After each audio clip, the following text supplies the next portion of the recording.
So these are called Day of Rage protests, which I have mentioned. 14 Americans are still missing in Israel and assumed many of them to be held hostage. We don't know how many of them will be discovered or who many of them may have been lost. Not an exact number on those being held. But the White House says that President Biden has been meeting today virtually with the families of those Americans who are being held. A short time ago, I spoke with John Kirby, National Security Council Coordinator for Strategic Communications.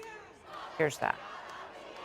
John, thank you very much for being here. I know, obviously, there's a lot going on. It's good to have you with us this afternoon. What can you tell us about these phone calls that the president is having with these families of the hostages? Yeah, thanks, Martha, for having me. It was basically a Zoom call that he had today, and he was also joined by the National Security Advisor and our Special Envoy for Hostage Affairs, Roger Carstens.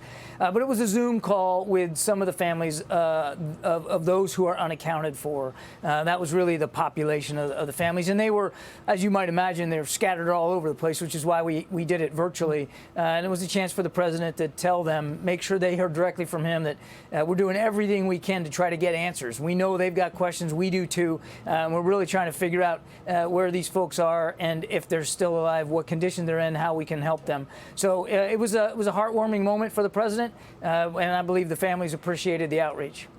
I'm sure they did. So there's some reporting that Iran is watching closely to see how Israel acts in Gaza, and that if they see fit or they see a need, then they will open up that northern front on the Hezbollah side as well. So that's suggesting that if they don't see what they would consider to be appropriate restraint by Israel, that they're sort of hanging that over their head in terms of opening another front in the north. What do you say to that? Well, I can't confirm the reports that Iran feels that way. I mean, certainly they can speak for themselves on this, and I have no doubt that they are watching developments in Israel very closely, given the longstanding support that they've given to Hezbollah and to Hamas. I would just reiterate what the Secretary of Defense said when he was in Tel Aviv today, reiterating the president, that we take our national security interests seriously in the region, and any actor, state or other actor, that wants to seek to widen and deepen this conflict and escalate it, our message is don't try it. We've got that extra carrier battle group, strike group in the Eastern Mediterranean. We've added other military assets to the region. We take our national security interests seriously. So one of the big questions I think that a lot of people have who are watching all of this is why there appears to be a somewhat hesitant or curious deference to calling out Iran's involvement in this situation. You have reports from the New York Times, you have reports from the Wall Street Journal about direct involvement of Iran in the attack that happened almost a week ago, and now how they're watching over all of this. Here's the former Secretary of Defense, Esper. Watch this moments ago. You know, Brett, it is puzzling that we had this report come out from the Wall Street Journal on last Sunday evening, saying that, the IRGC plotted with Hezbollah and Hamas on the plans and that Tehran greenlighted it. And then we had this kind of conflicting, unconfirmed reporting coming from the administration that they can't ascertain that yet. So he says that's puzzling. John, what do you say to him? I would tell the former Secretary of Defense that we're looking hard at the intel stream, as you might expect that we are. And even as you and I are speaking here, Martha, we just haven't seen any specific tangible intelligence that leads us to the conclusion that the regime in Tehran was witting a resourced participant in these specific attacks. But I also want to make it clear that we absolutely believe in the broad complicity of Iran here. What's the difference, John? What's the difference? Without Iran, there would be no Hamas, there would be no Hezbollah. We understand that. But what I'm saying is we're looking at it and we haven't seen the direct evidence. And if people are looking for us to say, well, you got to hold Iran accountable, I mean, my goodness, Martha, take a look at what we've done in just 2.5 years. More than 400 entities in Iran sanctioned. Additionally, just by this administration, 300 of them in the last year. Heck, we just did some a few weeks ago, and some of that was directly tied to entities that support for terrorist networks. We boasted our military presence, not just in the Eastern Med, but in the Gulf region as well. We're keeping a close eye on Iran, and we've sent a strong signal to Iran about their destabilizing activities. And we're going to keep doing that. We're not taking any options off the table. Despite that, though, John, you acknowledge that they're making more money on oil sales to China than they have ever made. Billions of dollars in sales to China, the largest. It's increased dramatically since 2018.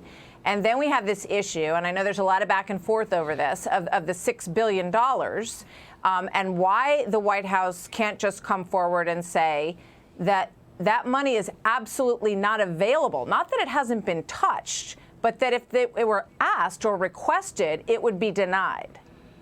Yeah, we're watching that money like a hawk, as you might imagine, Martha, and you're right. Not a dime of it has been spent, and we're watching it very, very closely. That's about as far as I'm going to go on that today. And as for the oil revenues, we are enforcing sanctions, and we'll continue to. We'll obviously review the sanctions regime, and if we have to change it and add to it, we'll do that too. Most of the money that they're getting off of oil is through the black market. They're trying to evade the sanctions enforcement in place. And as you trade oil in the black market, your margins actually go down. I'm not disputing the numbers that I'm not saying they're not getting money off of oil, but it's becoming increasingly difficult for them.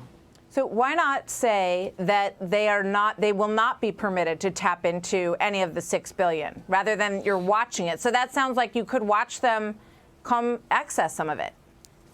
They haven't accessed a dime of it. We're watching this very, very closely, and I also think it's very important to remind that even if they did try, let's say they tried to access it last week, and there was an approved transaction, right? Approved transaction, it wouldn't be $6 billion, it'd be something much smaller than that. What would happen is, Martha, that we would validate whether or not it was a sufficient approved request, like for food, medicine, crops, that kind of thing. And then we would select the vendors who would go buy that stuff and then ship it into Iran directly through humanitarian organizations to get to the Iranian people. The regime in Tehran would never see a dime of it. When we say access it, I want to make it clear to your viewers, it's not like they get to cut a check and that the regime gets that money. They never get it. And that is the exact same arrangement that Secretary Pompeo, when he was Secretary of State, set up under the previous administration. But that was before we didn't change those rules. Hamas attacked Israel, and Iran is now threatening through Hezbollah to attack in the north. So that changes the game, right? So why not? It feels that there's a reluctance to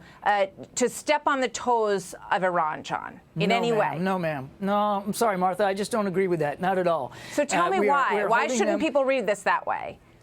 Because I've gone through a lot of it. I mean, my goodness, we've issued 400 more sanctions against Iran. We've improved and increased our military posture in the region. We have responded swiftly when they attacked our troops in Iraq and Syria, so to the degree where there hasn't been many attacks at all in recent months.